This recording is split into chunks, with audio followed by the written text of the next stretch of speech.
Kakaibang klase ng sticky mochi na may madaming palaman sa loob katulad ng purple rice at taro na may kasama pang cream cheese na may flavors kagaya ng pistachio, mango, strawberry at chocolate. Pagkatapos pagsamahin ay babalutin nila yan gamit ang sticky mochi. Bale 150 lang yung isang bilog na ganito kalaki. Ayan, lalagyan siya Ito, free ng... matching na po siya. Kasama na po siya sa flavor na kukunin nyo po. Tapos, next. Ano naman yan, ma'am? Ito po yung taro. Free matching din po siya sa flavor. Ayan. Magkano yung ganyan, ma'am?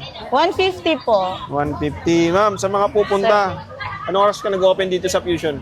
Open po tayo dito ng ano po, 3:30 p.m. and then natatapos po tayo is 12 ng ano, midnight po.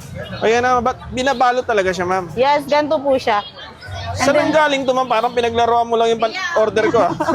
Ayan sir, mamimili po kayo ng outer coating po. Ano ba meron dyan? Meron tayong buttercrust, meron tayong Oreo, meron din tayong powdered sugar, may coconut powder po. So, okay na, ma'am.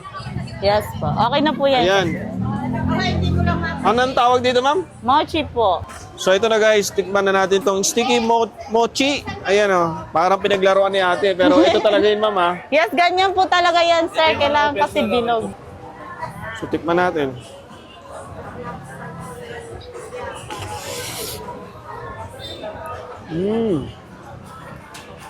Malamig siya, no? Ano po? Malamig. Opo. May yelo po yan sa ilalim. Saan gawa ito, ma'am? Cream cheese? Ano po? Cream cheese? Opo, cream cheese po. Kaya pala medyo maasim siya kasi cream cheese pala siya. Pero ang sarap niya, ah.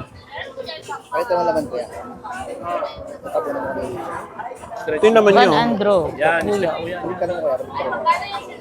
Hindi na sa likod ng laman. Ito eh. Ito yung laman Yes, niyo. mama, mag-try Diba? na kayo. Gyoza, Tapos ginanon ni ate. sushi, mochi. Nilulupot niya.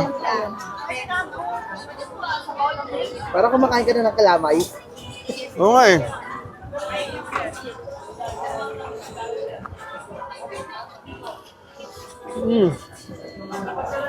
Sarap. Pero in fairness, parang ang weird ng lasa niya. Pero habang tumatagal, parang sumasarap siya, no? Yun nga lang, Isang account na yun. malagkit talaga siya. Parang gawa talaga sa galapong to. Malagkit na kanin talaga ito, ma'am. Apo. So anyway guys, kung gusto nyo tumikim na ito, puntahan nyo sila dito sa May Fusion Alley. Open naman sila dito araw-araw. Simula 3 p.m. hanggang alas 12 ng madaling araw. So ayan, ang sarap ng pistachio. Pistachio cream cheese.